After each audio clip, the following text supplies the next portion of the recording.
بسم اللہ الرحمن الرحیم۔ ہمارے چینل میں خوش آمدید۔ تایا جان کا گھر اس وقت رونق سے بھرا ہوا تھا۔ ہر طرف برقی روشنیاں جگمگا رہی تھیں اور سارے گھر میں مہندی کا ماحول بنا ہوا تھا۔ زرق برق لباس میں لڑکیاں تیار بیٹھی ہوئی تھیں، جبکہ لان میں مہندی کا انتظام کیا گیا تھا۔ مہندی کے تھیم کے مطابق پیلی اور سبز رنگ کی سجاوٹ کا اہتمام کیا گیا تھا۔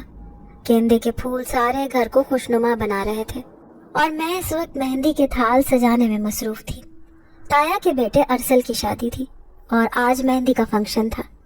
میں نے مہندی کی مناسبت سے ہی اورنج اور شاکنگ پنک لہنگا پہنا ہوا تھا۔ بالوں میں موتیا کے گجرے، ہاتھوں میں بھر بھر کر چوڑیاں پہنی ہوئی تھی۔ میں جو پہلے ہی خوبصورت تھی، اس تھوڑے سے ہی ہار سنگھار سے میرا حسن دو آتشہ ہو چکا تھا۔ میں اس وقت مہندی کے تھال سجانے میں مصروف تھی، کیونکہ کچھ دیر میں ہی مہندی کا فنکشن باقاعدہ شروع ہو جانا تھا۔ تائی جان کی آواز سنائی دی، وہ مجھے ہی بلا رہی تھی۔ ارے سونیا، ادھر آؤ بیٹا، جلدی سے یہ گجرے سب لڑکیوں میں تقسیم کر دو۔ تائی جان نے مجھے کہا تو میں نے سب سے پہلے تو اپنے ہاتھوں میں گجرے ڈالے اور باقی ایک ایک گجرا سب لڑکیوں کو دے دیا۔ مہندی کے تھال اٹھائے، میں باقی کزن اور سہیلیوں کے ہمراہ لان کی طرف بڑھی۔ موم بتیوں کی روشنی اس وقت کچھ اور ہی ماحول پیدا کر رہی تھی۔ لان میں اونچی آواز میں گانے لگے ہوئے تھے اور اسٹیج پر اس وقت کچھ کزنز فوٹوگرافی کا شوق پورا کر رہے تھے۔ ہم آہستہ آہستہ چلتے ہوئے اسٹیج کی طرف بڑھ رہے تھے کہ نہ جانے مجھے کیا ہوا، ایک دم میری آنکھوں کے آگے اندھیرا چھا گیا اور ایسے لگا جیسے میں یہاں پر موجود ہی نہیں ہوں، اور پھر میں ایک دم بے ہوش ہو کر گر گئی۔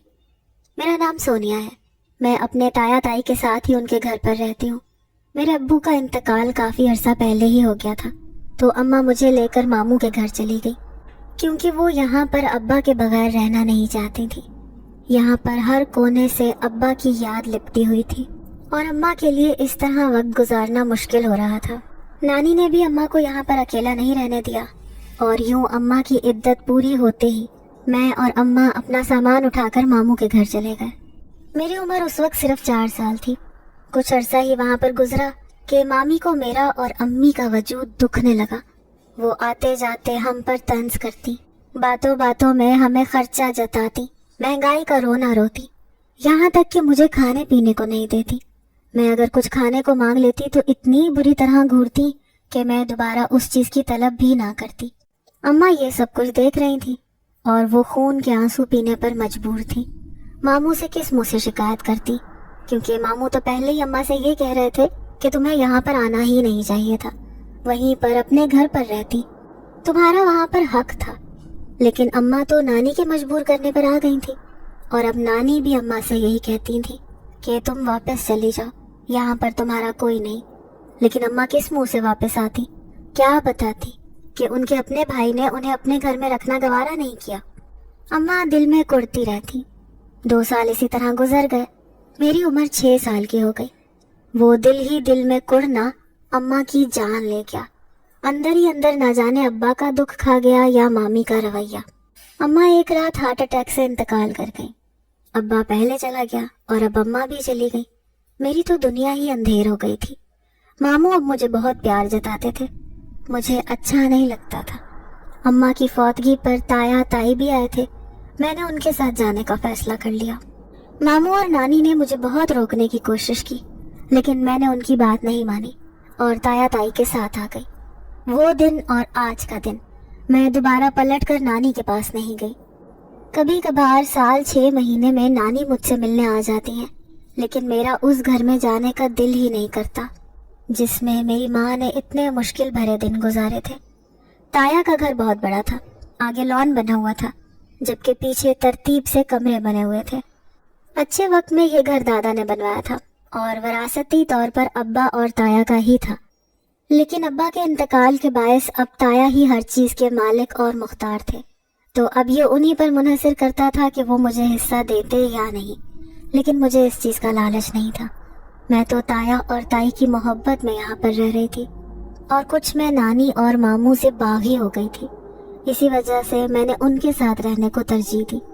بچپن سے ہی مجھے اکیلے پن کی عادت پڑ گئی تھی۔ تایا تائی نے مجھے بہت بلانے کی کوشش کرتے، لیکن میں زیادہ تر اپنے کمرے میں بند رہتی۔ وہاں پر میں اپنی اس خیالی دنیا میں مگن رہتی۔ مجھے ایسا لگتا جیسے میرے ارد گرد کچھ کردار پھر رہے ہیں. میں ان کی مدد سے کہانیاں بناتی، لکھتی، مٹاتی، ان سے باتیں کرتی. میری ایک الگ دنیا بن چکی تھی اور میں کبھی اس دنیا سے باہر نکلی ہی نہیں تھی. یوں تو کہنے کو مجھے یہاں پر سب کچھ میسر تھا، لیکن پھر بھی میرے اندر ایک کمی کا احساس رہتا تھا. میں اکثر لان میں آ کر بیٹھ جاتی، وہاں پر ان کے لان کی مختلف پینٹنگز بناتی رہتی. مجھے اسکیچنگ کا شوق تھا، پینٹنگ کا شوق تھا. ڈرائنگ میرا سب سے پسندیدہ مشغلہ تھا، اسی لیے میں تایا سے اکثر اپنے شوق کی تسکین کے لیے چیزیں منگواتی رہتی. میرے پاس بہت سے کینوس تھے، رنگ تھے اور اسکیچنگ بکس تھے. میں ان سب کے اوپر اپنے شوق کی تسکین کرتی رہتی. تایا کے 3 ہی بیٹے تھے اور تینوں ہی مجھ سے بڑے اور سمجھدار تھے. وہ تینوں بہت پڑھے لکھے اور قابل تھے، جبکہ ان کے برعکس میں اتنا نہیں پڑھ سکی، لیکن وہ تینوں بہت قابل تھے. میں گو کہ ان کی کزن تھی، لیکن میری ان کے ساتھ اتنی دوستی نہیں تھی کیونکہ وہ اپنے اپنے کاموں میں مشغول رہتے تھے اور میں زیادہ تر اپنی پینٹنگ کرتی رہتی یا کمرے میں بند رہتی. تایا کے گھر آئے ہوئے مجھے 6 سال ہو چکے تھے اور یہاں پر میری کسی سے کوئی خاص دوستی نہیں تھی. تائی اکثر مجھے اپنے پاس بلا کر میرے بالوں میں کنگھی کرتی، مجھے اچھے اچھے کپڑے بنوا کر دیتی، مجھے اکثر اپنے ساتھ باہر بھی لے جاتی. لیکن نہ جانے کیا بات تھی، میں اب زیادہ تر گمسم ہی رہتی، اتنی زیادہ بات چیت نہیں کرتی تھی. کھانے کی فرمائش بھی بہت کم کرتی. حالانکہ تائی مجھ سے پوچھتی رہتی تھی کہ تمہیں کیا پسند ہے، آج وہی بنے گا، لیکن میں ان کی شکل دیکھتی رہتی. تایا کی محبت، تائی کا خلوص مجھے اچھا تو لگتا تھا، لیکن میں کیا کرتی، مجھے اپنے اماں ابا نہیں بھولتے تھے. تائی کی ایک ملازمہ تھی جو ان کی ہر وقت مدد کے لیے گھر پر رہتی تھی. اس کا نام مقدس تھا. وہ میرے ساتھ بہت اٹیچ ہو گئی تھی. وہ میرے سارے کام کرتی تھی، مجھ سے بہت محبت کرتی تھی. اس کے ساتھ میں پھر بھی باتیں کر لیتی. مقدس گو کہ مجھ سے بڑی تھی، لیکن میری اس کے ساتھ دوستی تھی. مقدس میں کچھ عجیب سا مجھے محسوس ہوتا تھا. وہ اکثر مجھے اپنے گاؤں کے قصے سناتی. گاؤں کے عجیب و غریب قصے سن کر میں حیران ہوتی. مقدس اکثر مجھ سے کسی نہ کسی جن زادے یا جنات کی کہانیوں کا ذکر کرتی رہتی. ایک دن مقدس کہنے لگی کہ بی بی اگر آپ چاہو تو آپ کو ہر خوشی ملے، آپ جو چاہو آپ کو وہ ملے. مقدس کی بات پر میں نے حیرت سے پلٹ کر اسے دیکھا اور کہا کہ وہ کیسے؟ تو وہ کہنے لگی بی بی کنواری لڑکی پر تو جنات بہت عاشق ہوتے ہیں، اور خاص طور پر جن کنواری لڑکیوں میں 3 باتیں ہوں، جنات ان کے اوپر دولت نچھاور کر دیتے ہیں. مقدس کی بات سن کر میرے جسم میں کرنٹ سا دوڑ گیا. میں نے اس سے پوچھا کہ آخر ایسی کون سی 3 باتیں ہیں؟ تو مقدس کی آنکھیں چمک اٹھی اور پھر اس نے جو کچھ مجھے بتایا اس نے میرے رونگٹے کھڑے کر دیے. تاہم میں نے مقدس سے کوئی بات نہیں کی. میں اپنی چیزیں اٹھا کر باہر لان میں آ گئی اور بیٹھ کر اسکیچ بنانے لگی. سامنے کے درخت پر میری نظر تھی اور میں اسی کی اسکیچنگ کر رہی تھی کہ اتنے میں تایا باہر سے چلے آئے. انہوں نے جو یوں مجھے لان میں بیٹھے دیکھا تو میرے پاس ہی چلے آئے. محبت سے میرے سر پر ہاتھ پھیرا، پوچھنے لگے بیٹا کیسی ہو؟ میں نے تایا کو سلام کیا، ان کا حال چال دریافت کیا. تایا بڑے شوق سے میری پینٹنگ اور اسکیچز دیکھنے لگے. کہنے لگے تم نے بہت اچھے بنائے ہیں.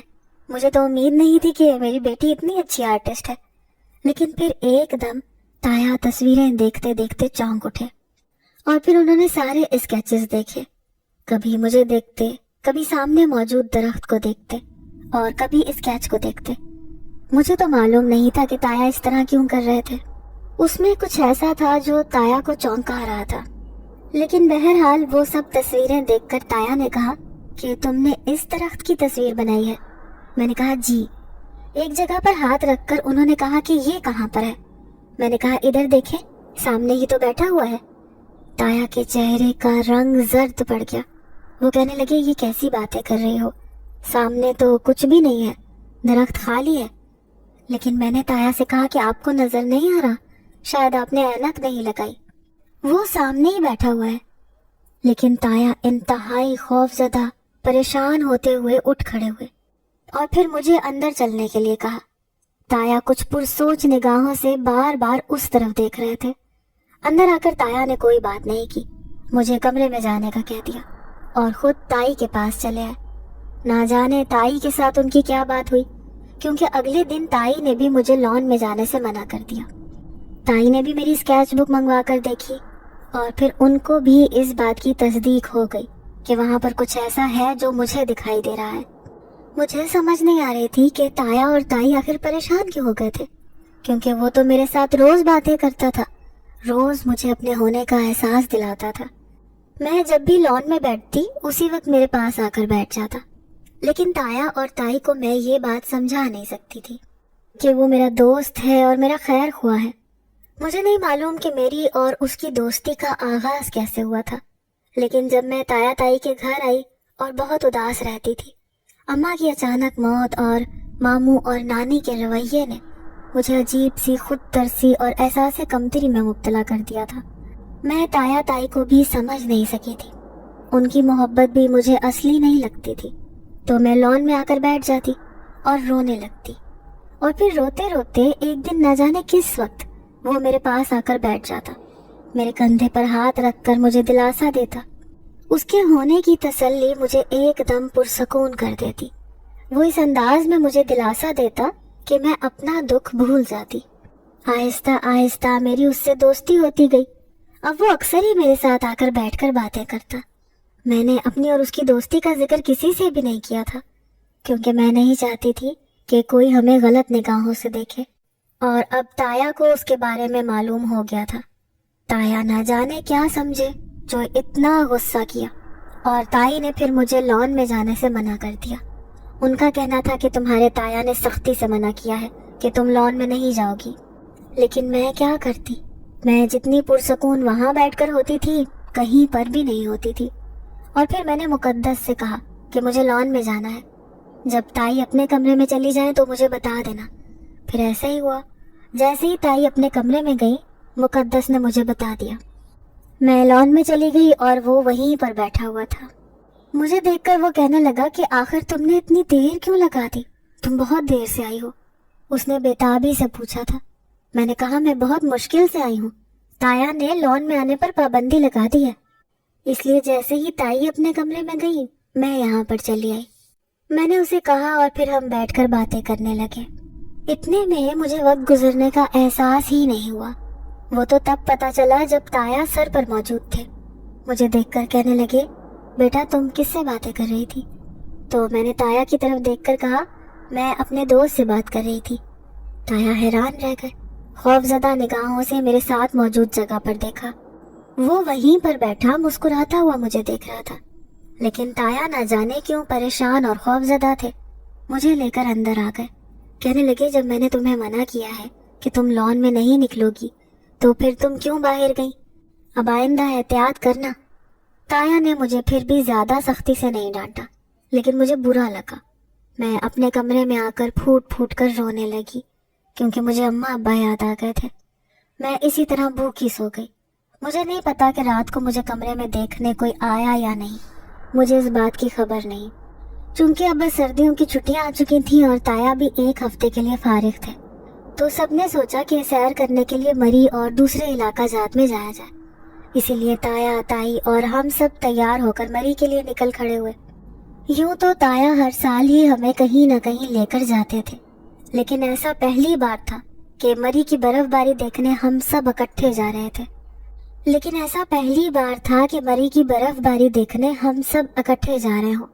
تایا کے بیٹے تو بہت شرارتی تھے، حالانکہ وہ میچیور ہو چکے تھے اور اپنی اپنی نوکریاں کرتے تھے، لیکن پھر بھی ایک منٹ کے لیے ٹک کر نہیں بیٹھتے تھے۔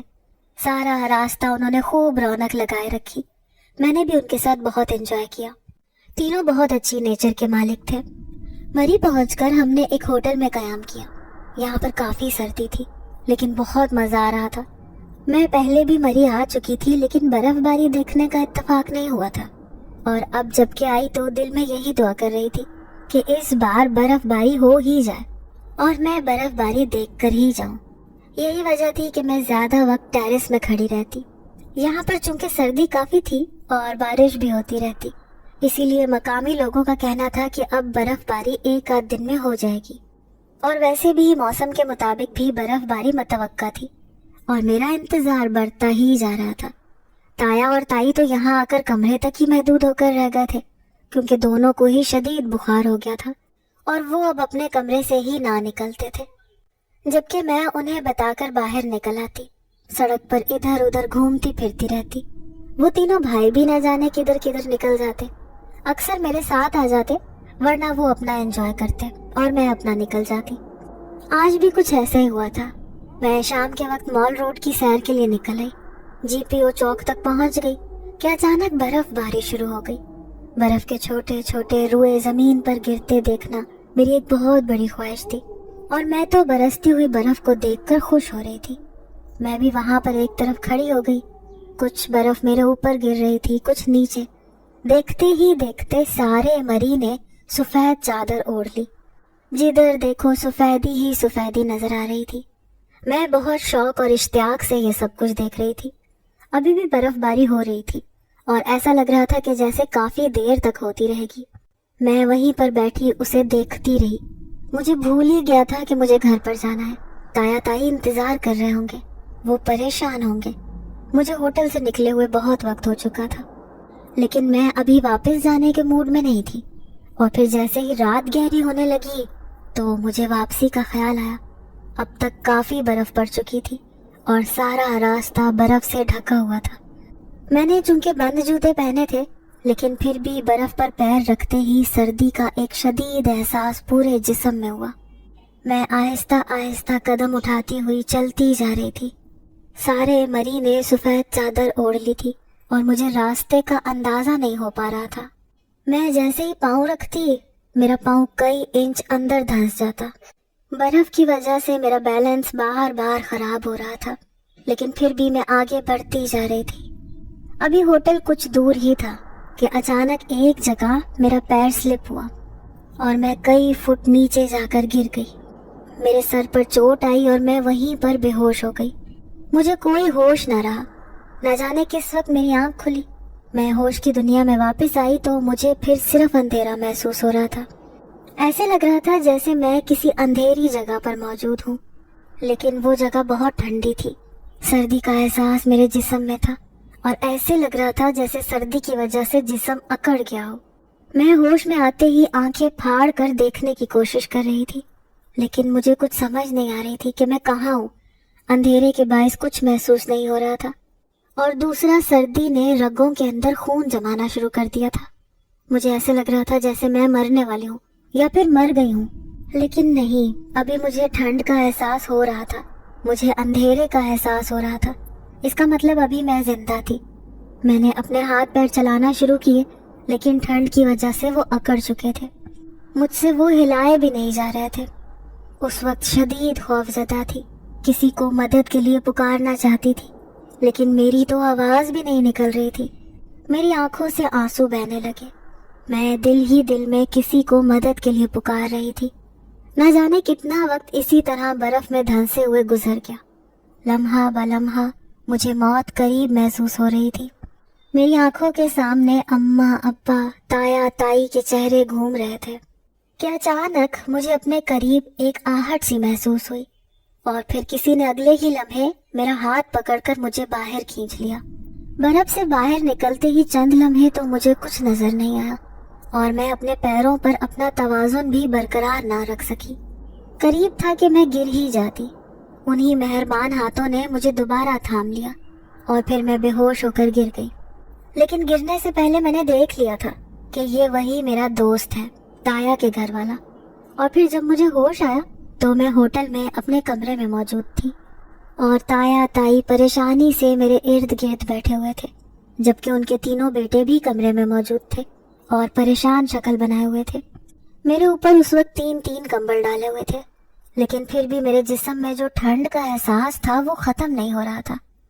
میں نے تایا کی طرف دیکھا، پوچھا مجھے کیا ہوا تھا۔ وہ کہنے لگے تم نہ جانے کس طرح برف سے سلپ ہو کر گر گئی تھی اور پھر برف میں دھنس گئی۔ وہ تو شکر ہو وہاں پر کسی نے تمہیں نکال دیا اور پھر ہمیں اطلاع کر دی۔ ہم فوراً وہاں پہنچ گئے۔ اللہ کا بہت بہت شکر ہے کہ تمہیں کوئی نقصان نہیں ہوا، ورنہ میں اپنے بھائی کو کیا منہ دکھاتا۔ تایا نے شکر ادا کرتے ہوئے کہا تو مجھے ایک دم وہ مہربان یاد آ گیا، وہ جن ذات جو ہمیشہ میری مدد کرتا تھا اور میرے ساتھ ساتھ رہتا تھا۔ نہ جانے اسے کیسے خبر ہو گئی تھی کہ میں برف میں دھنس چکی ہوں